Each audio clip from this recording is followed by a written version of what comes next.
नमस्कार दोस्तों, मैं डॉक्टर रविंद्र सावरकर। हेलो वेदांता, ये हमारी फेसबुक लाइव सीरीज में फिर से एक बार आपका स्वागत करता हूँ। दोस्तों, 14 नवंबर ये दिन चिल्ड्रंस डे के साथ साथ वर्ल्ड डायबिटीज डे के रूप में भी जाना जाता है। आज इंडिया में 7.5 करोड़ डायबिटीज के पेशेंट हैं और ये नंबर 2040 तक 12 करोड़ तक बढ़ सकता है। और एक्सपर्ट का मानना तो ये भी है कि इंडिया में लगभग 50% लोगों का डायबिटीज अभी भी अनडायग्नोस्ड है। मतलब कि ये नंबर और भी बड़ा हो सकता है।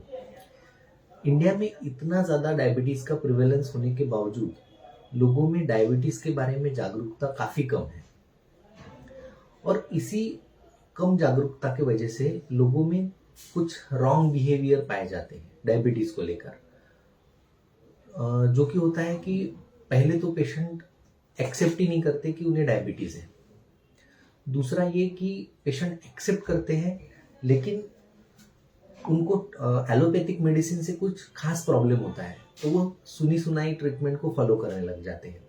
और तीसरा ये कि कुछ पेशेंट एक्सेप्ट भी करते हैं, एलोपैथिक मेडिसिन को शुरू भी करते हैं, बट एक बार शुरू करने के बाद कंटिन्यू वही ट्रीटमेंट लेते रहते हैं, कभी डॉक्टर का रेगुलर फॉलोअप नहीं रखते। तो ये तीनों जो प्रॉब्लम्स है, इन वजह से उनकी शुगर लेवल हमेशा हाई लेवल पे रहती है और उनमें कॉम्प्लिकेशंस होने के चांसेस बहुत ज़्यादा बढ़ जाते हैं। ये जो डायबिटीज़ की बीमारी है वो शरीर के किसी भी अंग को अफेक्ट कर सकती है, बट हम आज जो 4 मोस्ट कॉमन कॉम्प्लिकेशंस होते हैं उनके बारे में जानेंगे। तो वो होते हैं diabetic retinopathy, diabetic nephropathy, diabetic neuropathy और डायबिटिक कार्डियोमायोपैथी। ये चारों जो कॉम्प्लिकेशंस है वो माइक्रो एंजियोपैथी होती है। मतलब कि उनमें जो ऑर्गन में एकदम बारीक ब्लड वेसल्स होती है वो डैमेज होती है और उस वजह से ऑर्गन का जो फंक्शन है वो हैम्पर होने लगता है। तो जो डायबिटिक रेटिनोपैथी है वो हमारे आँख का जो पर्दा है उसमें वो डैमेज होने लगता है और उस वजह से पेशेंट को धुंधला दिखना, इमेज डिस्टॉर्टेड दिखना, ऐसे सिम्टम्स आते हैं। और अगर ये अनट्रीटेड रहे तो सिम्टम बढ़ते हुए पेशेंट को अल्टीमेटली ब्लाइंडनेस भी हो सकता है। दूसरा होता है डायबिटिक नेफ्रोपैथी। डायबिटिक नेफ्रोपैथी में किडनी फंक्शन हैम्पर होता है, उसमें भी माइक्रोएंजियोपैथी चेंजेस होते हैं। डायबिटिक नेफ्रोपैथी में शुरुआती लेवल में कोई भी सिम्टम नहीं आते और जब किडनी फंक्शन काफ़ी ज़्यादा लेवल पे हैम्पर हो जाता है उसके बाद पेशेंट को यूरिन कम होना, शरीर में सूजन आना, बीपी बढ़ना, सांस फूलना, थकावट महसूस होना या लगातार हिचकी आना, ऐसे सिम्टम्स आते हैं। जो डायबिटिक न्यूरोपैथी होती है वो जो हमारे नर्व्स होते हैं उनकी प्रॉब्लम होती है। तो हमारे जो नर्व्स हैं उनको हम जो हमारे घर में वायर्स होते हैं उनकी तरह समझ सकते हैं।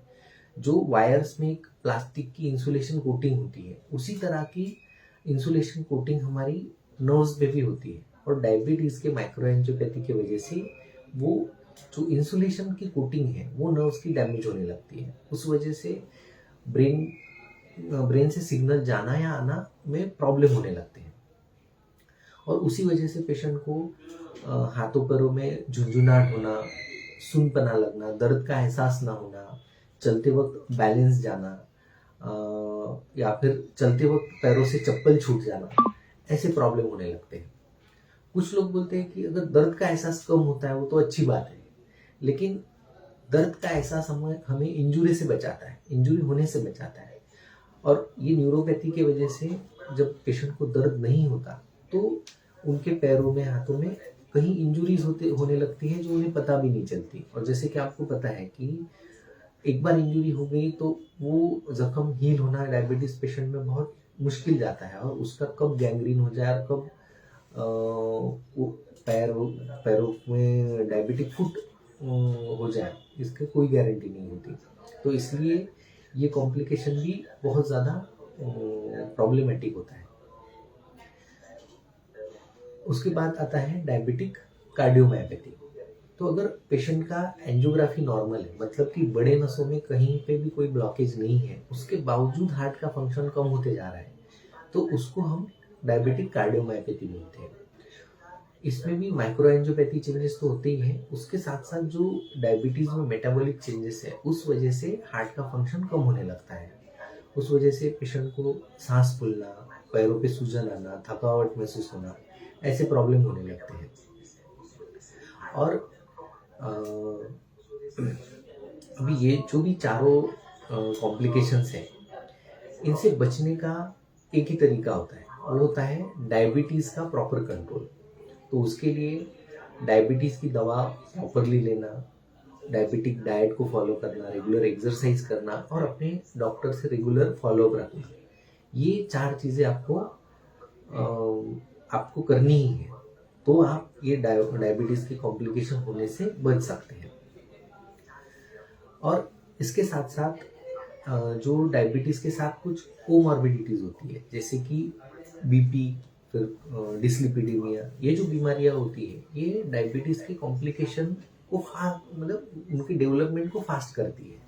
जो कॉम्प्लिकेशन जो 5 साल में होने वाले थे, वो अगर ये जो कोमॉर्बिडिटीज़ है ये भी अच्छे से ट्रीट ना हो तो कॉम्प्लिकेशन 3 साल में ही हो जाएंगे। ये आपको मैं एग्जाम्पल के तौर पे बता रहा हूँ।